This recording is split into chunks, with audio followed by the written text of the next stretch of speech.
เดี๋ยวสิว่าเรื่องต้นเหตุผลกรรมฟังเอ่อคนที่ก็คนที่ยังมีความเชื่อถือเทวานิยมทั้งหลายถือพวกทั้งเบิดนั่นแหละคำว่าเทวานิยม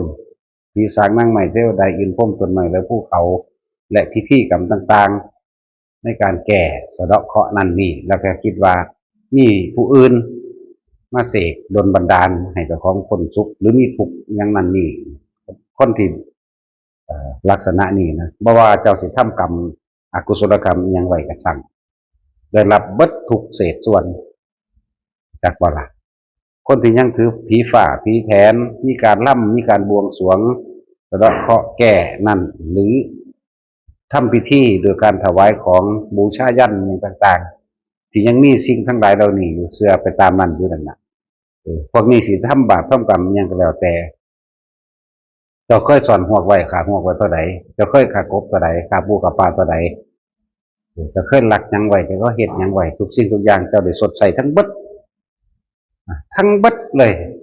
บ่มีเศษบ่มีเหลือเจ้าเคยขาเห็บขาเฮาขามัดน้ำหมูน้ำหมาก็แล้วแต่เออเจ้าเคยเห็ดยังไว้เจ้าจะได้รับเบิดทุกเศษส่วนอย่าลืมตอนทำงัวตอนทำหมูทำควายแมนเบิดอย่าลืมเด้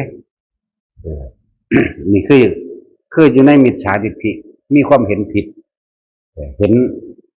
เห็นว่าโลกนี้มีผู้สร้างเห็นว่าสุขและทุกข์มีผู้ดลบันดาลให้มีผู้เสกให้เห็นว่าความเจ็บไข้ได้ป่วยมีผู้เฮ็ดให้เป็นมีผู้อื่นเฮ็ดให้นี่เรียกว่าพวกเทวานิยมพวกนี้จังว่านั่งเข้าใจว่ามีผู้อื่นเฮ็ดให้นั่นแหละอะไรจังว่าเฮ็ดยังไว้ก็สร้างเจ้าขาเหาขามัดขาเป็ดขาไก่ขาปูขาปลาเฮ็ดจังไว้ไล่รับเบิดทุกเศษส่วนเบิดทุกอย่างเลยเด้เออแน่นอน1,000,000%เด้พวกนี้นี่คือสิเว้าไปจากประเภทปิจฉาทิฏฐินะมีความเห็นลักษณะนั้นขอลองอ้อนวอนนั่นนี่คนพวกนี้สิให้ทานเป็นอยู่บ่ให้เป็นแต่ว่าให้เนี่ยจะต้องมีสิ่งที่แลกเวลาให้ทานหรือช่วยเหลือบุคคลผู้ใดผู้หนึ่งต้องมีของแลกเปลี่ยนจังให้จังซอยนี่มีหวังผลประโยชน์เด้จังซอยคนพวกนี้นี่คือเฮาสิเว้าเรื่องมิจฉาเต็มๆเลยเด้อแม้นสิเกิดอยู่ในศาสนาพุทธก็ช่างคือในสำเนาทะเบียนบ้านว่าศาสนาพุทธก็ช่างมันบ่ได้เกี่ยวกับคำว่ามันบ่เกี่ยวกับตัวหนังสือเด้มันบ่เกี่ยวกับหลักฐานพยานทางนี้เด้มันเกี่ยวกับใจเฮาล้วนๆเด้นี่เราถึงพวกมิจฉาเด้อ หาอยู่หากินมุ่งหวังเอามุ่งหวังได้เฉพาะตัวเองอย่างเดียวบ่เกี่ยวกับไผบ่มีความเมตตาสงสารกันแล้วกันพวกนี้ไถหน้าไปมีป่าแลนมาหยุดไว้แล่นคุบเอาป่าหักข้อไว้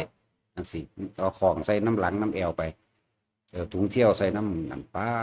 หาสอนหัวพวกผู้หญิงก็เลยขากบขาเสียดขาปูขาปลาพวกนี้สิคำว่าเมตตาสงสารบ่มีเด้เป็น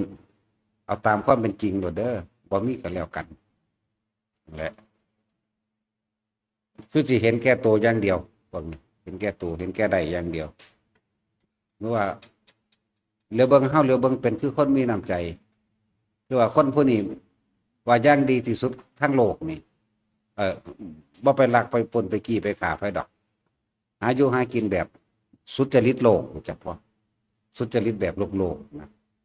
ว่าไปตึกแหไปหาปลาได้มาหลายอาจจะแบ่งปันให้พี่น้องอยู่จากว่าล่ะแบ่งปันอยู่พี่น้องแบ่งหวกให้อยู่พวกสอนหวกแบ่งหอยให้อยู่พวกไปหาขัวหอยงุ้มหอยซอยสอดกุ้งไปแบ่งอันซันจังซี่ก็คือมันก็มีความหวังคือในผลประโยชน์ที่ให้ท่านหรือแบ่งปันทั้งหลายแหล่นี่โดยความบริสุทธิ์ใจโดยบ่ได้หวังสิ่งใดตอบแทนนี่บ่มีพวกนี้สิเป็นจังซี่แล้วก็เห็นสัตว์ทั้งหลายนี่บ่ได้เข้าใจว่าเป็นเพื่อนร่วมเกิดแก่เก็บตายในโลกเด้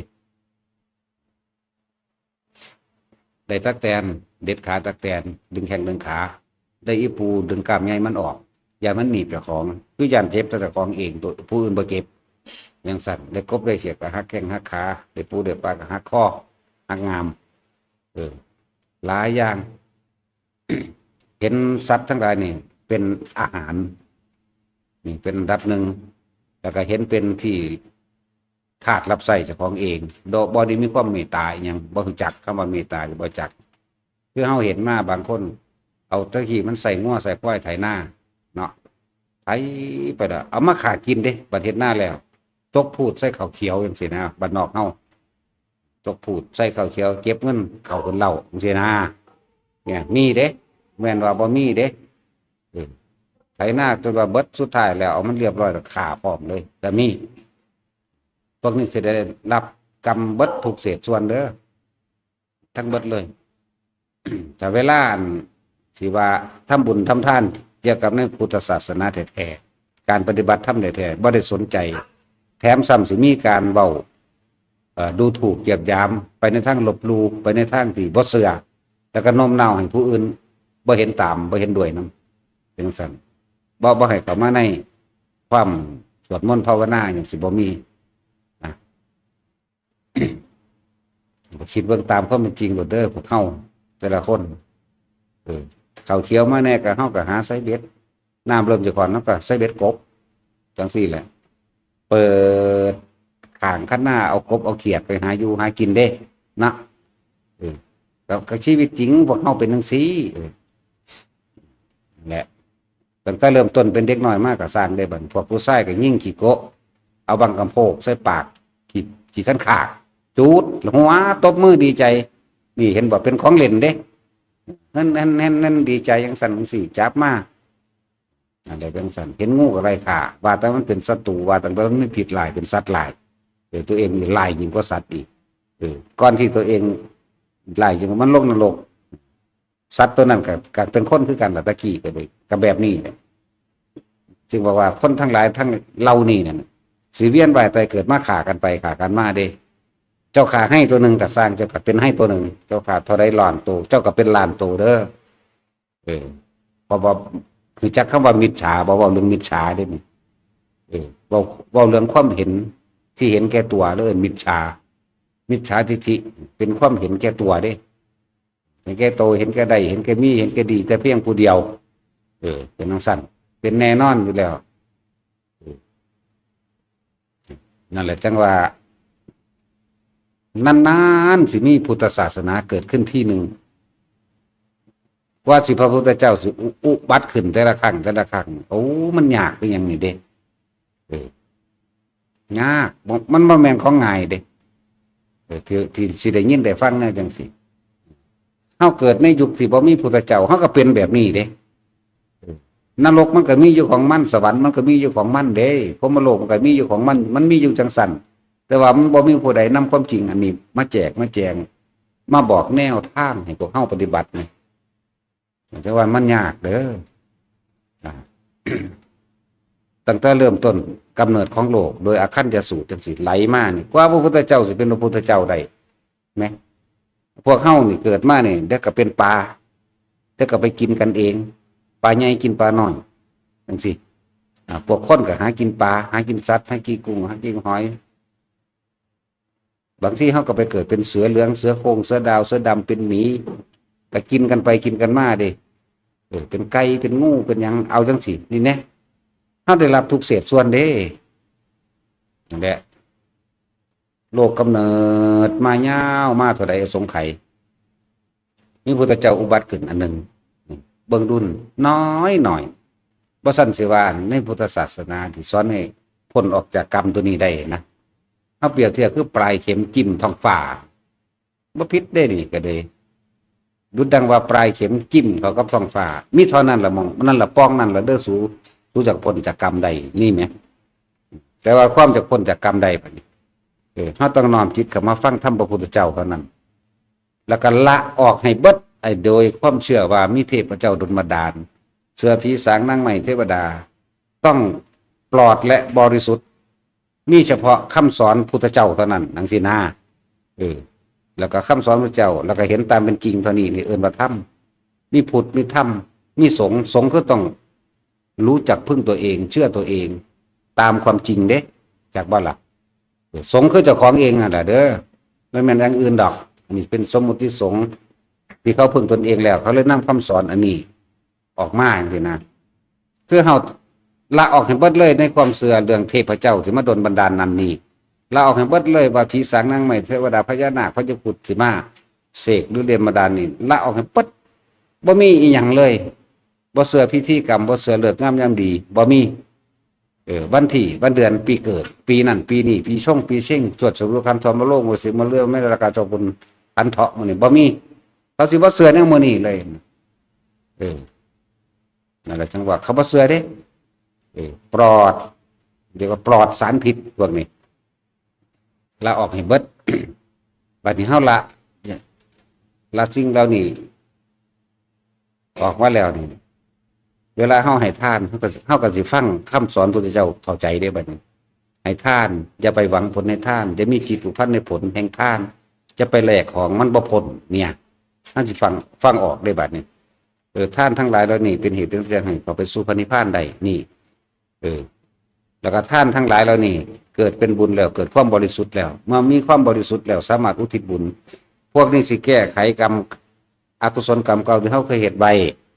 หรือเฮาเคยฆ่าคบฆ่าปูฆ่าฆ่าฆ่าหัวฆ่ายังก็แล้วแต่บัดนี้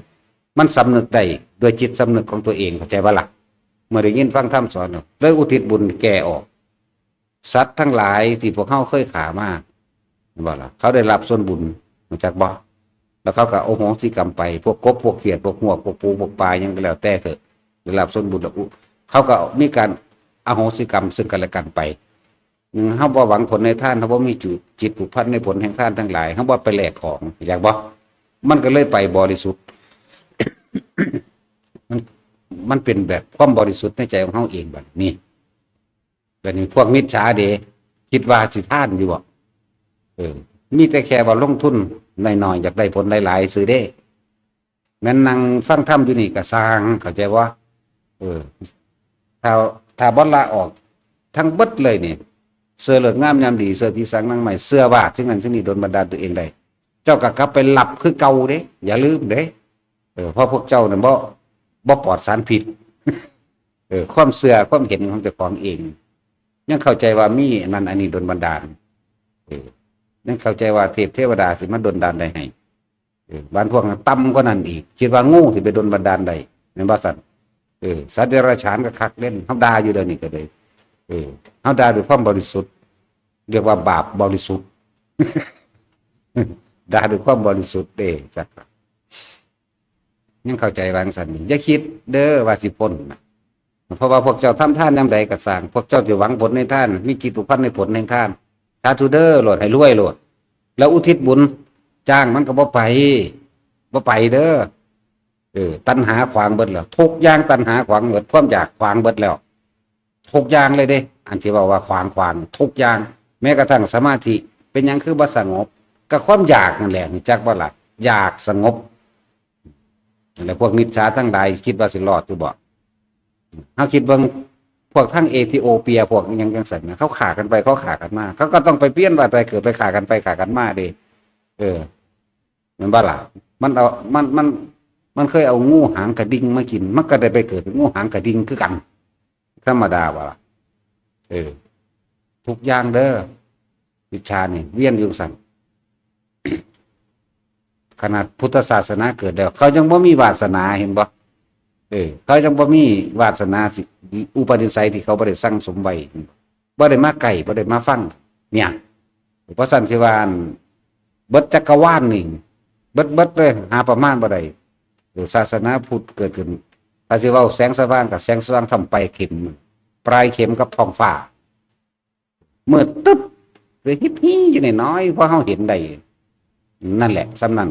แล้วนานๆถึงมีทีหนึ่งในความมืดนี่จิตใจได้มืดดำขนาดนั้น บัดนี้ช่วงพวกมิจฉาทิฏฐิไปสวรรค์ได้บ่ไปได้ไปพรหมโลกบ่ล่ะไปได้แต่ถ้าเบิดอายุจากสอนแล้วก็ลงไปรับเพื่อเก่าแล้วก็หมุนเวียนกันอยู่นี่คือเก่าไปพรหมได้บ่ได้อาศัยกำลังแห่งฌานเมื่อเบิดกำลังฌานแห่งหมู่พรหมเด้ลงนรกคือเก่าแล้วก็มาเวียนว่ายกันอยู่นี่เบิ่งโลด ถือว่าพระพุทธเจ้าจะเกิดขึ้นแต่ละองค์แต่ละองค์ มันยากทุกอย่างตั้งแต่การเกิดเป็นคนมันก็ยากแล้วแต่เทียบกับสัตว์เกิดมันวะพวกในโลกนี้มีเท่าไรเอามันนับบ่ได้ให้มีเท่าไรในโลกนี้เพราะว่าจะให้เม็ดให้หมาให้ไก่ให้เป็ดเนาะน้ำกกใหม่ก็มีได้ให้มีทุกต้นพร้อมใจบ่ล่ะใจสั้นๆแล้วสังเสชะเด้อพวกเจ้าร้องเทน้ำลงดินมันขังไว้จักหน่อยหนึ่งขึ้นมาเลยไผมีไผสังเกตบ่เด้อขึ้นมาโลดมันจะเป็นคือหากใหม่ขาวๆตัวนี้น้อยมันจะดิกแดกดอกนั่นแหละเท่าใดอีกสัตว์นี่นับเอาสัตว์ที่มองเห็นใดมดแดงเท่าใดมดดำเท่าใดปลาแต่ละชนิดเท่าไหร่มันเทียบกับการเกิดเป็นคนเลยคนก็ไปนับเอาตามทะเบียนของแต่ละประเทศตัวมันร่วมกันแล้วนะมันบ้าละ7,200 ล้านเด้ไม่ได้หลายเด้ปวกอยู่ในสำนักเข้านี่หลายกว่านั้นอีกมันบ้าละแล้วปวกทั่วโลกมันสิเท่าไหร่นี่แหละคนเลิกเทียบอัตราการเกิดระหว่างสัตว์เดรัจฉานกับคนอันใดมันมากกว่ากันนับได้เด้สั้นแหละคือเลยว่ามันยากเปรียบเหมือนว่า100 ปีเต้าท่าบอดโลกนี้กว้างใหญ่เท่าไหร่42 แสนโยชน์โยชน์หนึ่งมี16 กิโล96กับคูณ42เบิ่งดูนั่นแหละคูณ42แล้วก็แต่มันเฮ็ดเป็นเส้นตรงได้แล้วพวกเจ้าก็โค้งมาใส่กันตัวมันเป็นวงกลมมันน่ะนั่นแหละบัดนี้เขาตัดกระบอกกล้องไม้ไผ่ไว้พอดีหลุมกับพ่อเต่าตัวนั้นเต่าตาบอดเด้ทิ่มลงไปแบบเต่าตัน100 ปีได้จังโตเท่านึงกูจะให้มึงโพซุมือคุณเนาะแต่มึงสิอยู่ใส่โพซุมือรถมึงสิเห็นอยู่บ่กระเต่าตาบอดรู้จักบ่ล่ะเนาะโพซุมือรถมันสิปั๊บเข้าพอดีกับช่องกระบอกไม้ไผ่ที่เขาตัดไว้เป็นกล้องอันเป็นเปรียบ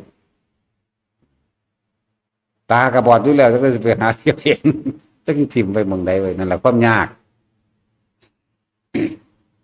บัดนี้เขาหันมาเรื่องพวกสัมมาทิฏฐิเด้อ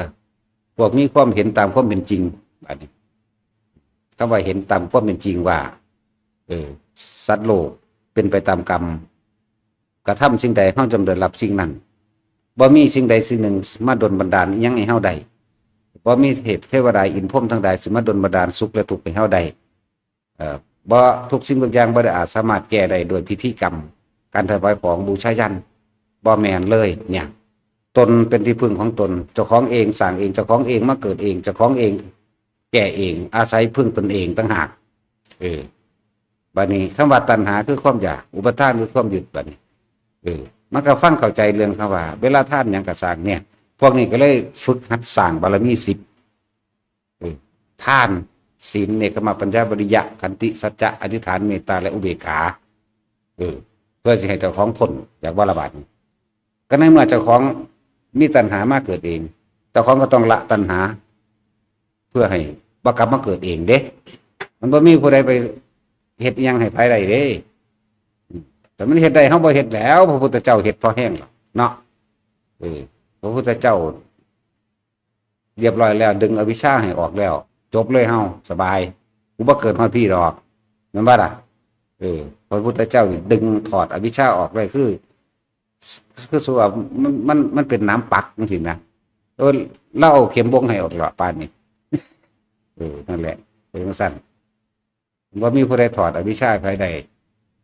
นะเป็นจังซั่นพวกเข้ามาสู่สัมมาทิฏฐิแล้วท่านอย่าหวังผลในท่านอย่ามีความคิดหรือจิต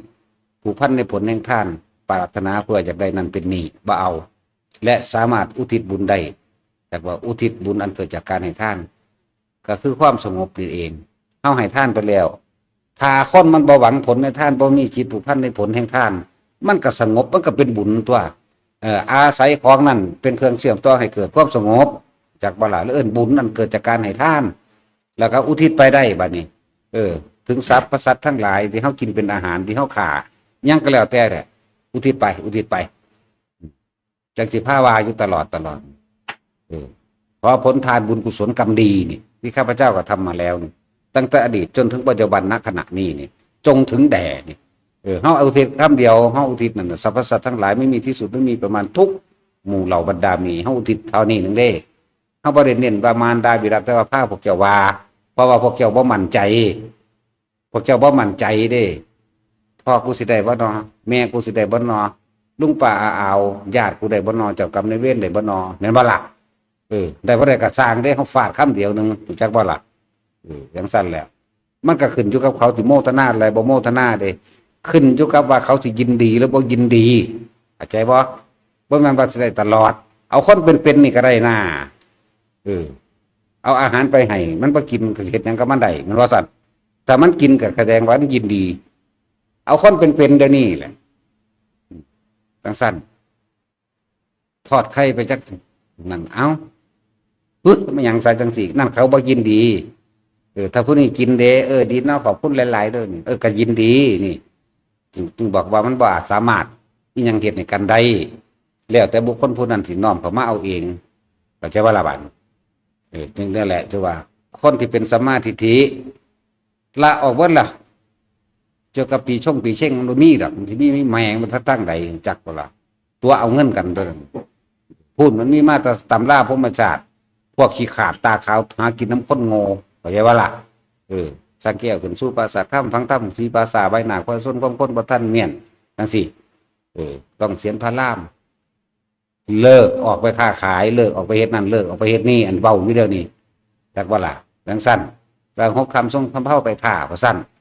เอามือนี่แล้วเฮาไปค้าขายดีขึ้นเงินไม่ดีตายซ้ำก็มีดีครับแม่งบ่จังซั่นบางคนบ่ออกบ้านบ่ทันวิทย์ซ้ำเมาเหล้าตายก่อนก็มี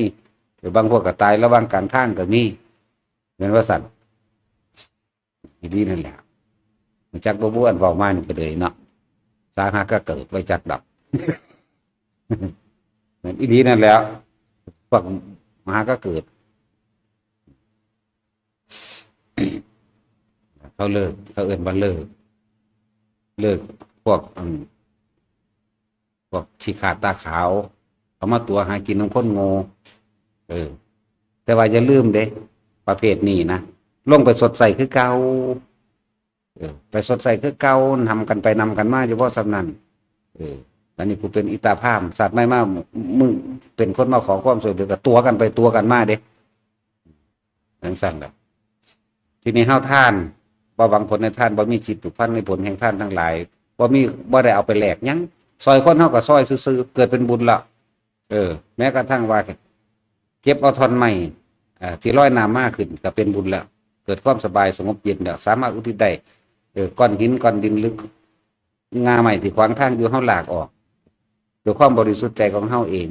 ย่านผู้อื่นได้รับอันตรายเป็นบุญแล้วใจว่าล่ะอุทิศได้เลยการช่วยเหลือบุคคลการช่วยเหลือคนการช่วยเหลือสัตว์การช่วยอีกเลยยังก็แล้วแต่ปล่อยปูปล่อยปลานะเป็นบุญแล้วบุญอันเกิดจากการให้ทานเด่นท่านชีวิตลักษณะนั้นเป็นบุญสามารถอุทิศได้เบิดแล้วก็บ่มีการหวังผลอีหยังอีกบ่ได้ปรารถนาหยังเพื่อหยังเนี่ยแต่เฮาก็หันมาถ้าคนมีใจยังสิทธิตัวคำว่าศีลน่ะบ่คำว่าศีลนั่นคือบ่มีความคิดในการเบียดเบียนทำลายผู้ใดให้เสียชีวิตและทรัพย์สินเลยตลอดทั้งคนและสัตว์เด้นะว่าล่ะคำว่าเนกขมาเดนี่คือเฮาคมจิตคมความคิดของเฮาให้มันหูท่านให้มันหูท่านกามไหมเนกขมาเนี่ยแปลว่าให้หูท่านกามหยังความพอใจได้กามมันน่ะจักบ่ล่ะเนกขมะนี่ความข่มใจกดขี่ใจหรือความพยายามที่จะให้รู้ทันโทษแห่งกามจักบ่คำว่ากามนี่คือรูปรสกลิ่นเสียงสัมผัสและอารมณ์ความรู้สึกที่พอใจรูปบุคคลสัตว์สิ่งของแน่แล้วมันก็มีรสมีกลิ่นมีเสียงสัมผัสอารมณ์ความรู้สึกพอใจนั่นแหละกามคือความยินดีคือความพอใจในรูปรสกลิ่นเสียงสัมผัสและอารมณ์นั่นเองมีคมนี่แหละเพิ่นเลยเอ่ยว่าท่านศีลภาวนากับท่านศีลเนกขมะนั่นแหละคำว่าปัญญาบัดนี้คำว่าปัญญาแปลว่าความรอบรู้ในกองสังขารความรอบรู้ในเหตุและปัจจัยทั้งหลายอันมันเกิดขึ้นโดยธรรมชาติของมันเองเพราะสิ่งนี้มีสิ่งนี้จึงมีเห็นว่าล่ะมันมีอย่างเพราะว่ามันมีความคิดอยากเมื่อมีความคิดอยากแล้วอยากทั้งดีมั่งอยากทั้งเลวมั่งนี่เป็นความคิดที่คิดผิดมั่งนี่ก็เห็นเหตุเห็นปัจจัยของ สัตว์ทั้งหลายเวียนว่ายแต่เกิดวิชาปัญญาสังขารสังขารปัญญาวิญญาณังเนี่ยเกิดความรู้สึกรับทราบคนเฮามันติดสุขอย่างเดียวมันก็ดิ้นรนขนขวายเอาเฉพาะเลิกขนขวายหาเป็นปัจจัยมันเกิดวิญญาณก็เป็นปัจจัยเกิดน้ามาดูโอ้มันมีความรู้สึกนี่ความรู้สึกเป็นตัวภพแล้วก็เข้าไปสู่ในน้ำและรูปนั่นก็เกิดอายตนะผัสสะเวทนาตัณหาอุปาทานไหลเข้าไปสู่ภพสู่ชาติแล้วเกิดนี่โอ้อันมันเป็นแบบนี้เนาะเนี่ยก็หูจักแล้วนี่สัตว์ทั้งหลายเกิดแบบนี้กูเกิดแบบนี้ต่อมาวิธีดับเดวิธีที่เฮ็ดให้บ่ให้เกิดเดดิเรากำลังเอาเรื่องปัญญาได้วิธีสิบ่ให้เกิดเดนะวิชายะตะเววะอเสสะวิราคะนิโรธาเมื่อความจริงถูกเปิดเผยเองบละว่าสิ่งทั้งหลายต้องเกิดขึ้นได้ถ้าเรารู้เท่าทันได้บัดนี้รู้เท่าทันความคิดของเจ้าของเองรู้ท่านว่าทุกอย่างมันเกิดเพราะว่าราคะก็คือความยินดีพอใจในรูปในรสในกลิ่นในเสียงในสัมผัสในอารมณ์แห่งความรู้สึกแม่นบ่เรื่องสั้นก็อันเนื่องจากรูปเห็นบ่ล่ะราคะพอใจในคนสะกอนที่แรกมันก็ปรุงแต่งไปหาแม่นบ่มันเริ่มเนื่องจากรูปกายนั่นแหละลักษณะท่าทางบุคคลจังซี่กูมักแบบนี้กูบ่มักแบบนี้ที่จริงกูมักเบิดแหละรู้จักบ่ล่ะเนาะตาสินบ่มักแต่เฒ่าๆแหละนุ่มๆมักเบิดแต่เฒ่าๆบ่มักปานใดความจริงจักบ่ล่ะฮู้เท่าท่านความพอใจในรูปถ้าฮู้เท่าท่านความพอใจในรูปดอกมันก็ละของมันเองจักบ่มันท่านแล้วมันบ่คิดมันบ่นึกมันบ่ปรุงแต่งมันบ่ประกอบกันเข้าอีกแล้วในใจเฮานี่เมื่อรู้เท่าท่านรูปนี่ราคะจักบ่ลดกลิ่นเสียงก็เกิดขึ้นบ่ได้จักบ่ล่ะลดกลิ่นเสียงสัมผัสได้อารมณ์ความรู้สึกเกิดบ่ได้วิญญาณดับเกิดความบ่มีความพอใจคือจักบ่มีความยินดีน่ะนะมันก็บ่มีความสุขความทุกข์ยังเกิดได้ตัวนี่อีกนัยยะหนึ่งให้อีกนัยยะหนึ่งเด้อแล้วอวิชชายะตะเววะอเสสะวิราคะนิโรธานี่ดับล่ะดับหยังดับความคิดบ่ให้คิดนึกปรุงแต่งไปนำเห็นคนปั๊บนี่บ่คิดเห็นหมาปั๊บก็บ่คิดจักบ่รูปร่างลักษณะท่าทางของบุคคลสัตว์สิ่งของบ่รวมๆเห็นบ่ถ้าเฮาบ่คิดนึกปรุงแต่งปั๊บไปแล้วมันก็ดับเบิดตัวนี้ละนี่มันก็นิโรธะไปเลยดับล่ะสังขารก็เกิดบ่ได้เพราะว่าเฮาดับความคิดไว้แล้วหยุดคิดไว้แล้ววิญญาณก็เกิดบ่ได้วิญญาณก็คือรับรู้ความรู้สึกในความพอใจนั่นแหละบ่เกิดนามรูปก็เกิดบ่ได้เห็นบ่ล่ะรูปนามเกิดบ่ได้อายตนะเกิดบ่ได้ตาหูจมูกลิ้นกายใจสิเป็นไปในภพต่างๆมันเกิดบ่ได้แล้วมันถึงดับไว้ดับหยุดตั้งแต่ต้นแรกมันแล้วคือขางูนี่แหละตัดหัวงูไปแล้วตายเลยตัวอื่นมันก็ตายน้ำเอาเองตัวเห็นบ่ล่ะแต่สังขารวิญญาณรูปนามอุปทานภพชาติชรามรณะมันสิมาจากไสเฮาหยุดความคิดไว้แล้วเนี่ยตัวนี้เรื่องว่าปัญญานี่แปลว่าความรอบรู้ในกองสังขารความรอบรู้ในเหตุในปัจจัยทั้งหลายที่เฮ็ดให้เกิดมั่งความรอบรู้ในเหตุปัจจัยทั้งหลายที่ทำให้ดับมั่งเด้มันเป็นแค่ความรู้แนวทางมันซื่อๆเด้อการละจริงๆต้องบ่มีรู้จักบ่ล่ะละจริงๆต้องเบิดรู้ตึ๊บเข้ามาในลมหายใจโลดคือจะคิดต้องลืมจักว่าสั่นจ้ะแหละก็ว่าปัญญา ปัญญาแปลว่ารู้ความรอบรู้ในกองสังขารบัดนี้วิริยะเด้ความเพียรพยายามในตัวเองเพียรพยายามยังสิสู่เพียรพยายามในการที่เข้ามาสู่สติปัฏฐานว่ะแม่นว่าล่ะกายเวทนาจิตของเฮานี่เพียรพยายามสิอยู่กับลมให้ได้เนี่ยเพียรหยังเพิ่นว่าไว้เป็นกลางๆไว้บ่ล่ะวิริยะขันติมีความอดมีความทนมีความคมจิตคมใจของตัวเองขันติสัจจะก็คือเห็นความจริงโรคิยะสัจจะสัตว์ทั้งหลายเกิดเพราะสิ่งเหล่านี้เป็นตามจริงแบบนี้เรียกว่าโรคิยะสัจจะโลกุตระสัจจะความจริงทั้งหลายของโลกความจริงทั้งหลายที่บ่ต้องมาเกิดในโลกจักว่าล่ะมันมีโลกุตระสัจแล้วก็โลกิยะสัจแล้วก็เป็นปรมัตถสัจอีกอย่างหนึ่งเด้มันเหนือเข้ามานี่อีกเด้ปรมัตถสัจจะสิ่งทั้งหลายทั้งปวงไม่มีอยู่จริงจักว่าล่ะเดี๋ยวมันจะเข้ามาตัวนี้อีก จังซี่อุ้ยบ่จักหยังดอกจักสิเว้าไปหยังดอกเนาะมันสิเก่งคำใดบาลีก็เลยบ่ได้บ่สู่คนละความรู้สึกใดเด้จักบ่ล่ะและโลกิยะสัจจะโลกุตระสัจจะและปรมัตถสัจเด้ปรมัตถสัจให้สองส่วนอีกโลกเกิดแบบนี้เป็นความจริงแบบนี้มันเป็นความสุดแบบนี้ที่เฮาอธิบายมาเรื่อยโอ้มันเป็นแบบนี้นอนในนี่แหละเรียกว่าสัจจะคือความจริงความจริงสัตว์ทำบาปก็ต้องได้บาปไหมความจริงสัตว์ทำบุญก็ได้บุญไหมความจริงสัตว์บ่ทั้งบ่ทำบุญทั้งบ่ทำบาปมีจักบ่มันเป็นแบบนี้ไหมนะและความจริงจึงเรียกว่าสัจจะทั้งโลกุตระสัจจะโลกิยะสัจจะแล้วก็ปรมัตถสัจของโลกอีกปรมัตถสัจของสิ่งที่อยู่เหนือโลกเข้าไปอีกเด้สี่เลยเด้เพราะท่านที่บอกว่ามึงจะมาคุยหลายกูได้120เนื้อยักษ์ผมยังว่าเดียวสันท่านจะเว้าเรื่องอันภาคความรู้ภาคประสาทสันความจริงเราเห็นสุขสิ่งทุกอย่างตามความเป็นจริงทั้งเบิดแล้วสัตว์โลกเป็นไปตามกรรมตนแรกเป็นที่พึ่งของตนบ่มีผู้ใดผู้หนึ่งมาเสกสวนดลบันดาลยังภายใดเฮามาเกิดเองเฮาต้องดับตัวเกิดเองอันนี้ก็อีกนัยยะหนึ่งใจว่าล่ะเรียกว่าสัจจะเป็นอย่างสั้น เฮาเข้าถึงความจริงมันได้แล้วรู้แจ้งในความจริงใจว่าด้วยว่ารู้แจ้งในความจริงความจริงของโลกเป็นอย่างสั้นความจริง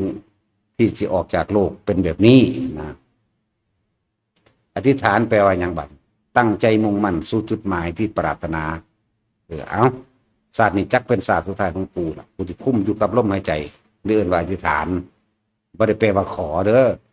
อธิษฐานแปลว่าตั้งใจมุ่งมั่นสู่จุดหมายเด้อธิมันยิ่งใหญ่เนี่ยฐานะที่ตั้งเอาไว้ด้วยความยิ่งใหญ่โดยเป็นใหญ่ความเด้เป็นสิตั้งไว้ในตัวเองเนี่ยศาสตร์นี้ต้องเป็นศาสตร์สุดท้ายกูเป็นสิเด้นั่นแหละวันนี้เมตตาตัวใดเมตตาก็คือว่าทำลายผู้ใดเสียชีวิตด้วยทรัพย์สินพอเห็นเหตุอย่างมันต้องมีเมตตาซึ่งกันและกันเมตตาเมตตานี่คือรักผู้อื่นเสมอได้ตนรักตนเสมอได้ผู้อื่นเห็นผู้อื่นเป็นดูดังแข้งขาอวัยวะของตนได้เฮาทำร้ายผู้อื่นก็เหมือนกับทำร้ายตัวเองฆ่าเขาก็เหมือนรักของเจ้าของเองคิดกับเขาแบบไรตัวเองก็เป็นแบบนั้นเด้เป็นทั้งสั้นที่ไปได้ทั้งทำลายแหละคำว่าเมตตามันมาร่วมอยู่นี่เป็นสื่อของมันว่าเมตตามีผู้ใดอยากให้ผู้ใดมามีจักคนอยู่บ่มาขากูในสูมีอยู่บ่มีเด้สู้เอามีดมาปาดกูในหน้าก็มีอยู่บ่ล่ะสู้เอาขวดมาตีหัวกูแน่มีอยู่บ่มีผู้ใดอยากให้คนอื่นมาทำลายตัวเองเนี่ยมันก็เห็นตามความเป็นจริงสิเฮาก็เลยบ่ทำลายผู้อื่นเข้าใจบ่ล่ะมันก็บ่ไปรักไปนั่นไปนี่กับเขาเป็นสันเมตตาถ้าคำว่าเมตตาแล้วคนเข้าถึงคำว่าบ่โลภเด้จังบ่ฆ่าแม่นบ่คนยังมีความโลภเด้จังขาจังหลักแม่นบ่สั่นจังตัวนั่นล่ะปัญหาคนบ่มีอันนี้แล้วมันเลยเป็นเมตตาไปเองของมันและสุดท้ายเด้อุเบกขาจับกันเราไปลงตัวนี้นี่แหละว่าสิมีพระพุทธเจ้าองค์หนึ่งเกิดเป็นอุบัติขึ้นมาได้ซึ่งว่าสิมาสอนเรื่องทานศีลเนกขมปัญญาวิริยะขันติสัจจะอธิษฐานเมตตาและอุเบกขาว่าสิมีองค์หนึ่งมันเลยเป็น3ระดับทานปารมีเนี่ยเริ่มต้น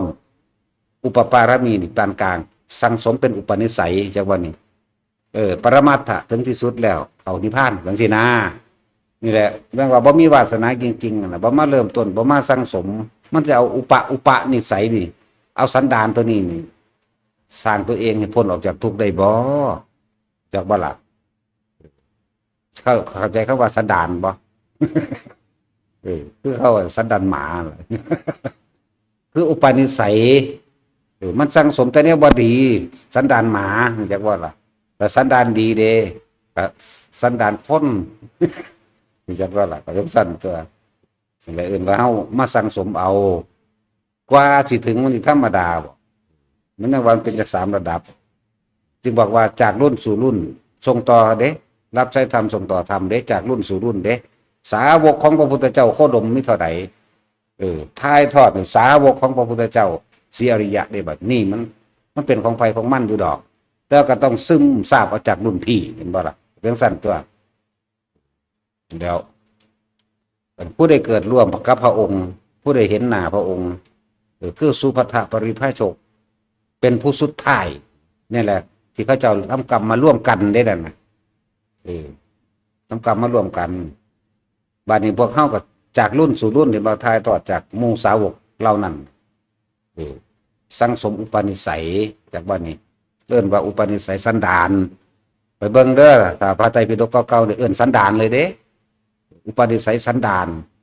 เข้าเกิดสู่ขันธสันดานเหมือนว่าสันจะขันธสันดานบ่หรือจากตสันดานหมาอีหลีนั่นแหละเรามาแปลงไม่เบิดแล้วล่ะเป็นภาษานั่นแล้วตะกี้มันสันดานกะคักเลยกูมึงกะคักเลยแล้วตะกี้เป็นสัตว์ไตรปิฎกเก่านั้นซื้อผูกแต่ว่าทั้งสี่อีหลีเบาของเก่าฟังดูซื่อดอกพวกนั้นฮะพวกนั้นเด็กน้อยฮะก็เกิดเพราะท่านหนูจักยังก็เลยต้องผู้เฒ่าเบาฟังแน่ล่ะเหลือสั้นตัวนี่แหละ ว่าพระเจ้าจะเกิดขึ้นแต่ละพระองค์ถ้าเฮาบ่มาซึมซาบเอาย่ำใดมันสิพ้นนะสิเบิ่งพวกคนป่าซาไก่เด้อเขาขายยังไว้เขาไปหายิ่งเห็นยิ่งกระต่ายไปข้างใดเขาก็ได้วิเวียนไปเกิดตกนรกสะก่อนได้จังสิขึ้นมาใส่กันใหม่จากไล่ลำดับตั้งแต่มหาอเวจีแล้วสังก็ค่อยเลื่อนลำดับสั้นขึ้นมาสิว่าสิได้เป็นเชื้อเป็นฉานยากเติบอยู่เด้ตกนรกสะก่อนเด้เนาะจะขึ้นมากกับมาขากันอีกเดรัจฉานกับเดรัจฉานกัดกินกันอยู่ในหันกันตกนรกคือเก่าเลยบาปกรรมคือเก่าเลยนั่นแหละคนที่ตั้งจากเดรัจฉานกันนั่นภาษาล่างคนเห็นปะล่ะมนุษย์เดรัจฉานโนก็เอาใจคนเด้มนุษย์เปโตก็เอาใจคือเก่าเด้มนุษย์เนรโยก็จะว่าแม่นยังล่ะล่างคนใจนรกเหมือนจักบ่ล่ะโหดเหี้ยมอำมหิตเห็นแก่โตอย่างสั้นล่างคนใจเปรตหิวกระหายบ่มีเมืองพ่อล่างคนใจสัตว์เดรัจฉานหาอยู่หากินเฉพาะตนเด้เห็นแก่ตัวคือกันลงกันมนุษย์สัตเทโวนี่บ้างอยากยากอยู่เด้เห็นปะจากมนุษย์สัตเทโวเด้คือตักบาตรเทโวไงมนุษย์ที่มีจิตใจเมตตาหรือเอื่นว่ามนุษย์สัตเทโวมีเฮริมีโอตปะมีความละอายเขาบอกมีความเก่งกลัวต่อบาปตอนนี้บดีเดินว่ามนุษย์เทโวอย่างสั้นเขามาฟังดีๆเลยแต่เขาคิดถึงความลึกซึ้งมันเป็นรุ่นไปเด้พระเจ้าเท่านั้นองค์เท่านี้องค์เท่านี้องค์สาวกมีเท่านั้นสาวกมีเท่านี้เห็นไหมพวกเขาก็ค่อยสืบทราบเอาอุปนิสัยจากคนผิดมั่งถูกมั่งเจ้าละแต่ว่าผู้ใดอยากพ้นในอบายใดยากหน่อยทุกคนต้องละอย่างละความเชื่อในเรื่องผีสางนางไม้เทวดาละความเชื่อเลือกงามยามดีละความเชื่อวันเกิดละทั้งหมดเลยเอาเฉพาะคำสอนพระเจ้าเอาเฉพาะธรรมคือความจริงที่เพิ่นแสดงออกมาเลยเอาเฉพาะนี่พุทธธรรมสงฆ์ปลอดล้วนๆเลยนั่นแหละถ้าคนใดปานนี้มันจะไปใส่เรื่องภาษาโสดาบันมันบ่สั่นแต่คนละจังซี่ได้จริงๆกันน่ะมันต้องฟังธรรมพระพุทธเจ้ามันต้องฟังดูแล้วล่ะแม่นบ่อยู่ซื่อๆละเอาเลยมันบ่ไม่ได้เป็นคนมีดอกว่าซั่นนั่นแหละมันสังสมอุปนิสัยมาแต่ปุเรภพชาติก่อนหมดเด้คือพระปัจเจกนี่เบิ่งไผสอนละเอาเลยนี่เขาจากรุ่นสู่รุ่นคือกันนี่ก็ฟังคำสอนพระพุทธเจ้านี่เด้ล่ะมันบ่ล่ะจังซั่นจังว่ามาซึมซาบเอาบางคนขนาดเกิดในระหว่างทำกลางจังสี่อิจฉาริษยาบ่แม่นดอกมันบ่เชื่อจังซั่นสิทุยก็มีเปรตหลายชนิดที่เฮาฮู้เฮาเห็นมานี่พวกปากเน่าปากมีหนอนสั่งสิที่จริงอันนั้นมันก็สิพ้นแล้วเด้เปรตนี่มีสิทธิ์พ้นเอาเร็วๆเป็นเทวดาก็ได้เป็นคนก็ได้เด้เปรตนี่มีความสิพ้นจากหม่องนักๆกว่าเดรัจฉานอีกเด้อ ผู้ใดอยากเป็นเทวดาเราไปเป็นเปรตซะก่อน ห้าห้าญาติมันฉลาดอุทิศบุญให้แต่เป็นเทวดาเลยก็มีเกิดเป็นคนเลยก็มีเด้อเออความว่าเป็นเทวดาเลยเนี่ยเปรตมีสิทธิ์มากกว่าเด้อส่วนสัตว์เดรัจฉานเนี่ยยากอยู่แล้วก็เป็นได้อยู่เด้เทวดากบเทวดาป่าเห็นบ่หรือเบาฟังเทวดาอีเกียมันนี่เป็นจักบ่ล่ะสั้นสาบอ่านยังไม่จักยังเนาะจักจะอธิบายเป็นยังอีหลีนั่นแหล้วเทวดาหมาก็มีเด้สั้นแต่ว่าที่มีสิทธิ์มากกว่าคือพวกเปรตนะเปรตนี่เป็นหลายกว่าหลายอย่างเปรตเพียงแต่บ่ค่อยเบาซื่อได้รับส่วนบุญปึ๊บเป็นเทวดาเลยก็มีของเก่าเขาก็มีอยู่แล้วแต่ว่าด้วยอกุศลกรรมเขาหลงผิดมิจฉาทิฏฐิเขาครอบงำในชั่วขณะหนึ่งก็มีแต่ว่าจังได้กระช่างถ้าบ่มีพระรัตนตรัยปลอดเลยเด้เจ้าก็ลงคือเก่าเจ้าไปเป็นเทวดาปึ๊บเบิดอายุเทวดาเจ้าก็ลงไปคือเก่าแบบมาเกิดใหม่คือเก่าคือยังวนเวียนไว้ในอบายเด้จักอบายนรกเปรตสุรกายสัตว์เดรัจฉานนี่ยังเวียนไว้อยู่ในอบายอยู่เด้แต่ถ้าคนฟังธรรมพระพุทธเจ้าจริงๆเลิกละออกทั้งหมดเลยในความเสื่ออันอื่นที่บ่แม่นคำสอนพระพุทธเจ้าเอาตามคำสอนพระเจ้าอย่างเดียวนี่นั่นแหละพระโสดาปัตติมรรคกำลังเดินทางอยู่แล้วก็นึกถึงความตายอยู่ตลอดเนื่องนึกถึงความตายอยู่ตลอดเนี่ยจากสิ่งแล้วก็ฟังธรรมไปเรื่อยๆแล้วก็คอยจะโสดาบันง่ายๆมันจะเป็นอย่างนั้นเอาเฉพาะพุทธธรรมสงฆ์อย่างเดียวแล้วก็นึกถึงความตายเด้อแล้วเวลานอนพวกเจ้าสมาทานศีลเอาเองจักบ่สมาทานศีลมึงสิขาอยู่กับสร้างเข้าใจบ่ล่ะ มันจะเห็นอย่างมากกับช่างเถิดแล้วบาดที่นอนข้าพเจ้าเขาตั้งคิดเจตนาในการรักษาศีลห้านี่ตั้งแต่บัดนี้เป็นต้นไปจนกว่าข้าพเจ้าจะตื่นนอนแล้วเลิกกันมันสิเฮ็ดอีกมีชักบ่ล่ะคือจะตัวเอาความจริงใส่กันเลยคือจะตัวเจ้าของนะมันตัวไผดอกตัวเจ้าของตื่นนอนแล้วเลิกเนี่ยมีโอกาสพลิกได้เร็วๆเด้พวกนี้แค่นั้นก็ยังบ่ลงอบายแต่ว่ายังบ่ทันได้พ้นอบายเข้าใจบ่แค่เฮาถือเอาเฉพาะพุทธธรรมสงฆ์นะศีลบ่มีก็ช่างแต่ว่าปานะนั่นมันยังบ่ลงอบายเพราะว่าความคิดของเฮานั่นน่ะบ่ไปนึกถึงผีสางนางไม้เทวดาเลิกงามยามดีเข้าใจบ่ล่ะความคิดของเฮามันสิเกี่ยวของอยู่กับพุทธธรรมสงฆ์อย่างเดียวนั่นแหละไปเกิดเป็นเทวดาเข้าใจบ่ล่ะแต่เบิดอายุเทวดาลงนรกไปจังซั่นเด้อมันยังบ่ได้พ้นดอกแต่ว่าอาจจะพ้นในชาตินี้แต่ว่าบ่พ้นตลอดไปนะตราบใดที่เฮายังบ่เข้าสู่ดาวปฏิพลนะโสดาปฏิไปในเฮาบ่เอาดอกซ้ำนั้นเนาะให้มั่นใจโลดในอานาปานสตินี่โลดผู้คนใดก็สร้างเจริญให้มากทำให้บ่อยทำให้มากถ้ามันเกิดความคิดในรู้ลมหายใจเขาออกเล่นอยู่กับลมหายใจเขาออกนี่เนาะเฮาสิเอาอนาคามีเลยใจบ่อย่างน้อยๆเฮาเอาอนาคามีเลย เป็นผู้มีสติรู้อยู่นี่คนที่รู้ล้มเข่าเงารู้ล้มออกเงารู้เข่าเงารู้เล่นที่น้ำเจ้าของนั่นแหละประคองไปจนสั่นก็จะเห็นความรู้สึกของตนเกิดขึ้นอาการปิติเกิดในกายเป็นแบบนี้เนาะอันนั้นนี่เนาะแล้วมันก็เห็นไปเรื่อยของมันเองดอก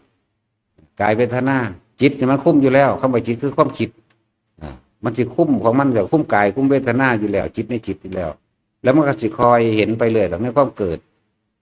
ยังความคิดเกิดดับไปเกิดกับสิ่งนี้แต่ถ้าเข้าใจวิธีมันนะเมื่อกี้นี่กูคิดถึงตัดสินก็เดี๋ยวก็คิดถึงฮิปโปก็เดี๋ยวก็ไปคิดถึงอีเปิมก็เดี๋ยวก็คิดถึงมันคนนั้นนี่แหละเกิดดับไหมนี่มันกระทั่นของมันเองตัวโอ้มันบ่เที่ยงจากอันจากยางตัวนี้เนี่ยจังสั่นก็เดี๋ยวก็คิดถึงคนนั้นคิดถึงคนนี้เนี่ยแต่คนมีปัญญาเห็นบ่โอ้มันเป็นสิ่งความเกิดดับนี่ยังกับบ่เที่ยงแท้นั่นสิว่าคิดหาผู้นั้นอยู่เลยก็มันก็บ่คิดอยู่เลยเด้มันคิดหลายอันหลายอย่างอ๋อมันเป็นแบบนี้นะนั่นแหละเป็นจังซั่นว่าผู้ใดอยากพ้น ก็อยากบ่ทุกคนหรอว่าอยู่นี่เนาะเพราะฉะนั้นบ่นั่งฟังหรอกก็ต้องมีความเพียรมีความพยายามมีความอดทนเอาแน่และเทคนิคทั้งเบิดในความการทำสมาธิให้สงบเด้อเทคนิคทั้งเบิดผู้อยู่เบื้องหลังมันคือไผเอา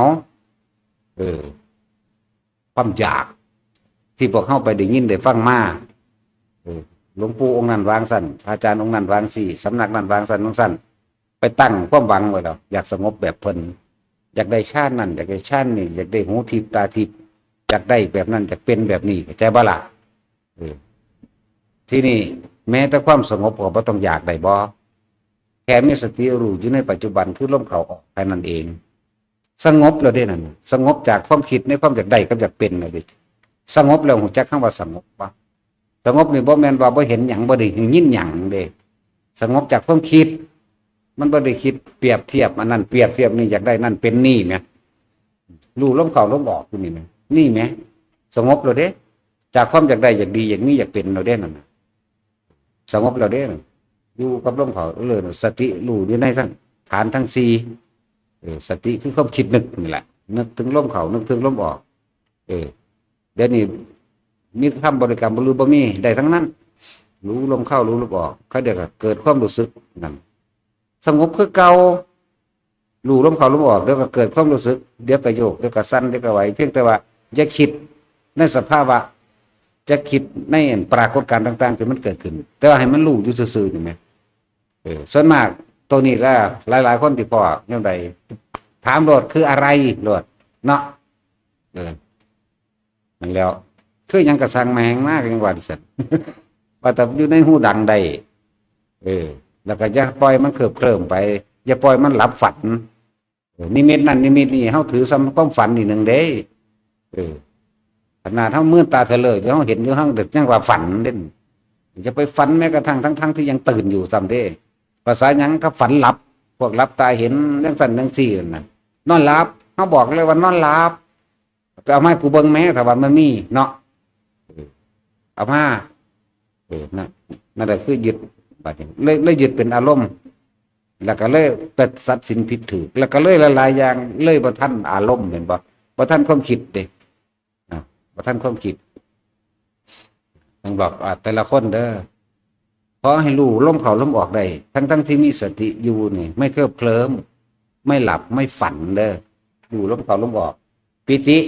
เฮาสิจับเอาจุดเดียวเฮาสิจับเอาเฉพาะอุณาโลมอยู่กลางหน้าผากนิ่มๆนุ่มๆนึบๆเสียวๆต้นๆยังก็ว่าไปแล้วแต่ภาษาไผภาษามันเฮาสิเอาอยู่ไสนี่เท่านั้นเองอย่างอื่นสิมีปรากฏการณ์อื่นพาแทรกซ้อนเข้ามาบ่ต้องไปสนใจคิดหาเหตุผลกับมันจังว่าเกิดจากหยังคือหยังร้ายหรือดีผิดหรือถูกเกิดจากหยังคือหยังร้ายดีผิดถูกเจ้ากรรมนายเวรบอกเทวดาบอกอันเกิดจากแสงสีเสียงกลิ่นยังก็แล้วแต่ที่มันเกิดขึ้นให้ทุกคนมีสติสัมปชัญญะสติรู้เข้าลมออกสัมปชัญญะคือรู้สึกตัวเอาตัวนี้มาเป็นตัวรู้สึกตัวถ้าตัวนี้เป็นนึบอยู่นี่คืออุเบกขาแล้วมันจะค่อยจับดักความคิดเฮาเห็นบ่เฮานี่แหละจะจับดักความคิดบ่มันไปคิดเมื่อมีสภาวะปรากฏการณ์ต่างๆเข้ามาแทรกซ้อนโอ้กูรู้มึงแล้วเพิ่นว่าเข้าใจว่าล่ะเพิ่นว่าให้อยู่ในหูดังนี่กับอันนี้กับพ่อมันที่โยกใส่ความรู้สึกหยุดได้ยกหน้ายกหลังมันสิหมุนใส่ความรู้สึกของตัวเองหยุดด้วยตัวเองได้บ่ต้องคิดเลยก็ได้มันต้องเป็นของมันดอกหน้าคนฝึกอีหลีหูจักอันคำเบานี่พวกบ่ฝึกพวกอ่านมาอ่านมาพวกนั้นบ่ฮู้จักมีแต่ขาดคะแนนเอาซื่อๆตันกะตัดสินแล้วถามว่าตันกะคือหยังเฮ้ยก็พอใหญ่ตันแล้วก็กะว่าก็อีหลีนั่นแหละตันกะคือการขาดคะแนนดนเดาเอาตามความเห็นเจ้าของแล้วสรุปเอาเหตุผลโดยเอาเจ้าของเป็นไงเขาบอกเหตุผลไอ้ตันกะนั่นเด้อพวกมีประสบการณ์มันจะรู้ดอกนะเราปรากฏการณ์ต่างๆที่มันเกิดมาแทรกซ้อนจำไว้ว่าอยู่ในลมนี้กับอุณาโลมนี่เท่านั้นความรู้สึกนี่เป็นอุเบกขาปิติทั้งเบิดมันหลายโพดมันบ่แม่นแค่5ดอกในภาษาเพิ่นเขียนไว้เป็นอักษรนั่นมันตั้งหาก แล้วคนที่รู้จริงๆคนที่ปฏิบัติมีประสบการณ์จริงๆเอาลมไว้เป็นที่หนึ่งอันที่สองเอาความรู้สึกตัวไว้ตรงนี้ตัวรู้เอาตัวรู้ไว้นี่รู้สึกตัวไว้นี่ไว้กลางหน้าปากเข้าเองนี่แหละรับตาก็ช่างบัดนี้ให้รู้สึกตัวอยู่ตลอดแล้วก็มื่นตาดำแน่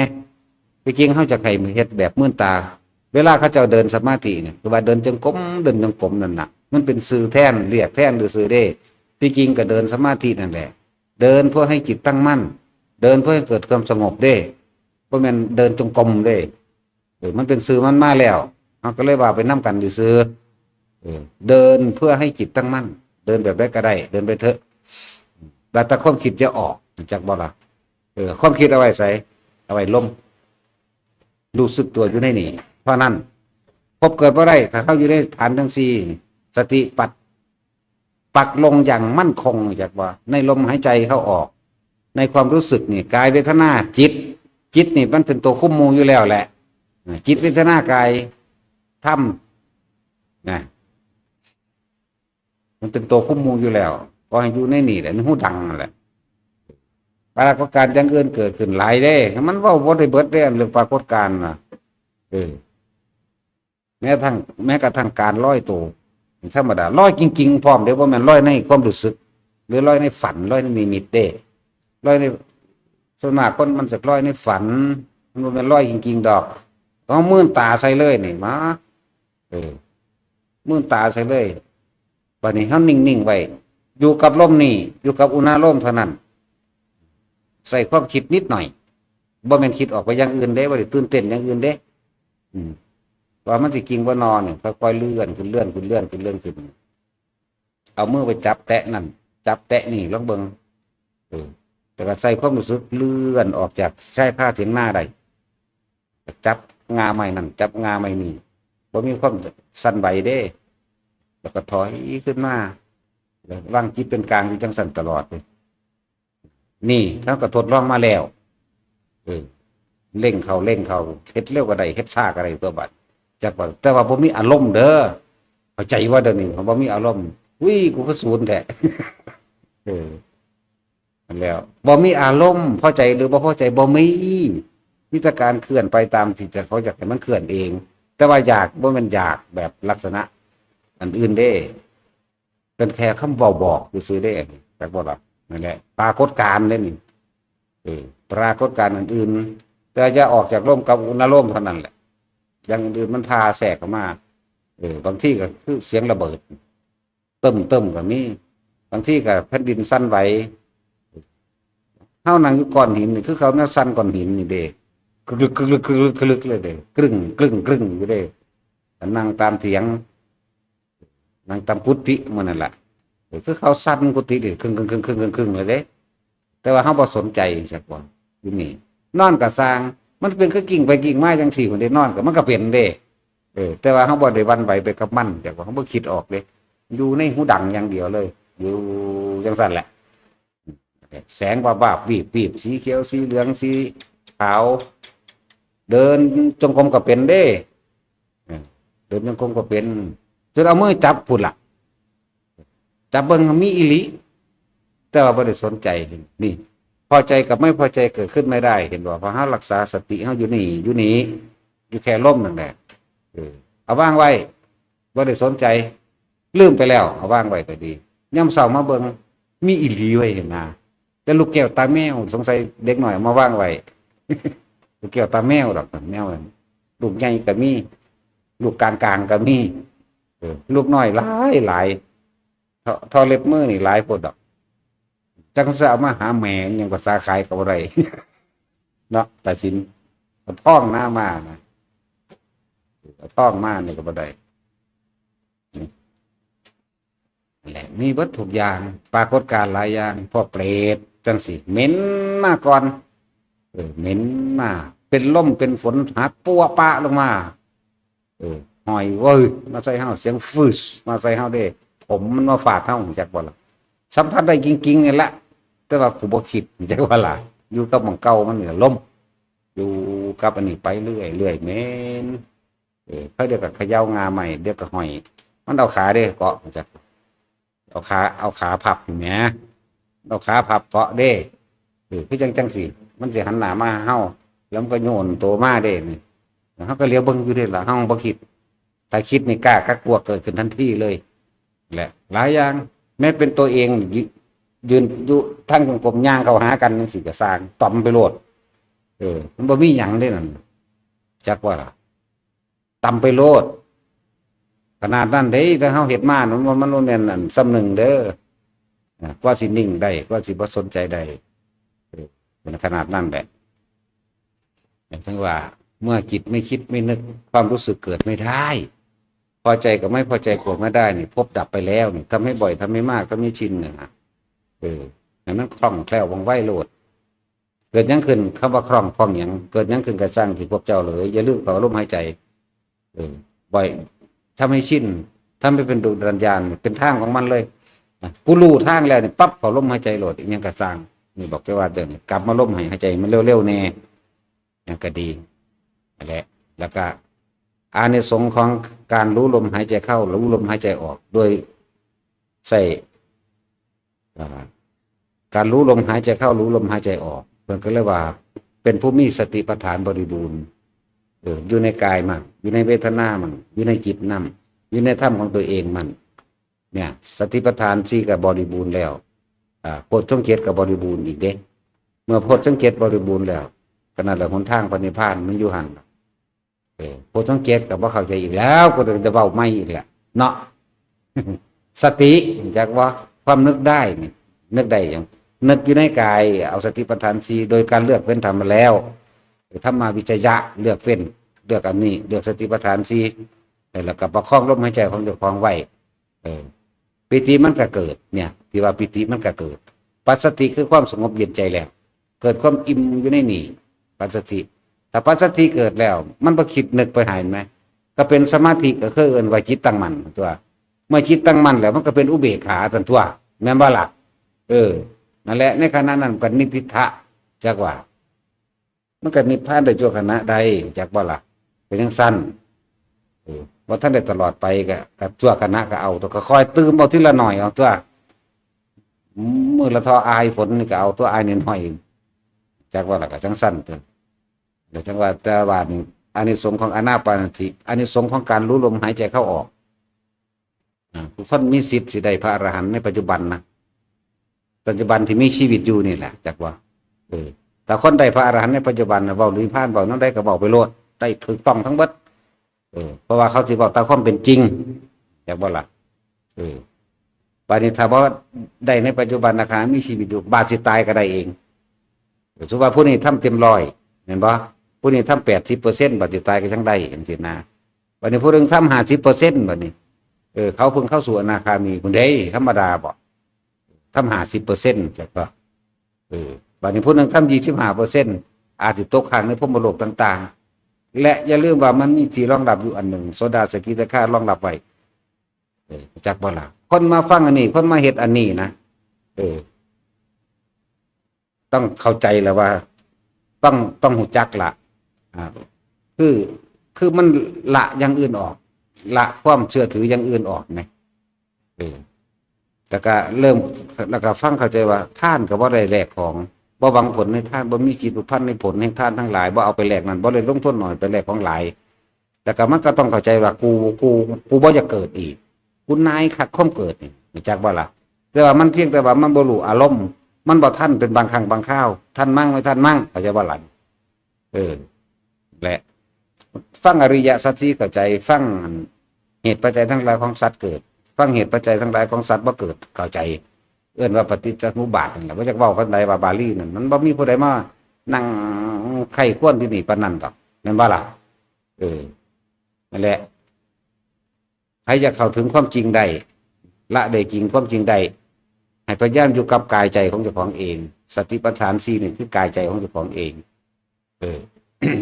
อยู่กับรูปกับนามอยู่กับกายกับใจใจบ่ล่ะอยู่ในความรู้สึกนึกคิดของเจ้าของเองนี่ภาษานี่ภาษาเฮาบัดนี้รู้อยู่กับตัวนี้มันสิไปใส่เดี๋ยวนี้แต่พาใครจะมีความรู้ไปอ่านเอาในตู้พระไตรปิฎกใช่ป่ะล่ะพวกนั้นมีความรู้อยากใครอยากรู้ยังไปอ่านเอาในหนังสืออ่านเอาจำให้ดี จะว่าล่ะแต่ว่าผู้ใดจากได้ความจริงอยากเข้าถึงความจริงหันเข้ามาดูลมหายใจเจ้าของอยู่ในกายกับใจเจ้าของเองอยู่ในขันธ์ห้าเจ้าของโลดก็ได้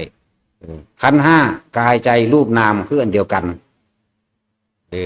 อย่างงงสับอยู่ในความรู้สึกนึกคิดเจ้าของนี่โลดสี่ขันธ์ห้ามันยังรูปเวทนาสัญญาสังขารวิญญาณร่างกายเวทนาสัญญาสังขารวิญญาณอันนั้นแหละว่ารูปกับน้ำกายกับใจก็ดีรูปก็ตั้งหากที่จังได้ตายคือเก่าล่ะรูปเนาะแต่ว่าตัวนี้สิตายเป็นบ่นี่ตัวเวทนาสัญญาสังขารวิญญาณที่เอิ้นว่าใจนี่ที่เอิ้นว่าน้ำนี่เนี่ยตายว่าเป็นเด้ตัวนี้นิพพานแล้วก็ว่าตายเด้อสิบอกให้เด้อมันหูวัตถุกอย่างแต่ว่ามันเบาจากอย่างได้ขนาดนั้นแหละอยู่ว่างว่าคือจะงูมาว่าใส่เฮานี่นะก็หูอยู่ได้ว่างูแต่มันบ่คิดถ้ามันบ่คิดแล้วมันสิเอามันหยังมาย่านแบบนี้มันจะเอาหยังมากล้าและกลัวเกิดบ่ได้มันก็เป็นอุเบกขาอันตัวเข้าใจบ่ล่ะอุเบกขาโดยปัญญาเด้บ่แม่นอุเบกขาแบบว่างเฉยบ่แม่นแบบปล่อยปละละเลยเด้ก็ละเรื่องกันนะและคนที่ปฏิบัติที่เข้าใจดอกกันที่บอกมาสภาวะอาการหรือปรากฏการณ์ต่างๆที่มันเกิดขึ้นระหว่างทำการที่เฮาทำความสงบนี่นะสมาธิคือจิตตั้งมั่นในความสงบเด้สงบจึงบ่มีหยังเด้เข้าใจว่าตั้งมั่นต้องบ่มีหยังเข้าไปพาเด้แล้วเทคนิคของการอยากให้ถึงความสงบได้คือพวกเจ้าอย่าอยากเนี่ยเดี๋ยวเทคนิคมันน่ะเฮ็ดซื่อๆเข้าใจว่าล่ะอยู่ในลมนั่นแหละอย่าไปเทียบว่ามันสิเป็นแบบนั้นมันสิเป็นแบบนี้แม่นนั่นนี่เกิดปรากฏการณ์ผ่านพามากกสั่นกูบ่สนใจสิไปคิดน้ำสิ่งที่เห็นสิ่งที่ได้ยินสิ่งที่ได้กินกระเทือนร่างกายมันจะไปสนจากบ่ล่ะก็จะไปอยากหูทิพตาทิพสมมามันบ่รอดจากบ่ล่ะดีละอันนี้ว่าแม้แต่ความสงบก็ไม่อยากสมาธิคือจิตตั้งมั่นคือบ่มีหยังว่างจากบ่ล่ะถ้าคิดอยู่บ่ว่างจากบ่ล่ะแต่ว่าเอาตัวใดมายืนยันเอาอารมณ์ความรู้สึกพอใจกับไม่พอใจสองอย่างนี่บ่ว่างเด้อนั่นแหละ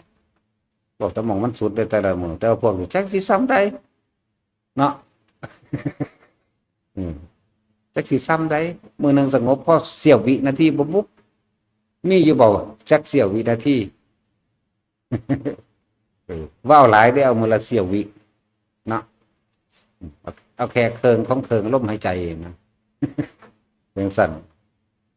สงบจริงๆนั่นแหละเชื่อมันสิเกิดต่อไปเรื่อยๆแต่ลืมได้บ่แม่นของง่ายได้พุทธศาสนาสิเกิดขึ้นได้มันจากรุ่นสู่รุ่นสืบทอดเป็นรุ่นไปเด้คนที่เขาเจ้ามีบารมีเต็มเกิดได้เห็นพระพุทธเจ้าท่านพระเจ้าฟังคำสอนจากปากพระพุทธเจ้านี่ก็คือจังงั้นที่คือพระอัญญาโกณฑัญญะนี่เป็นสาวกองค์แรกเห็นบ่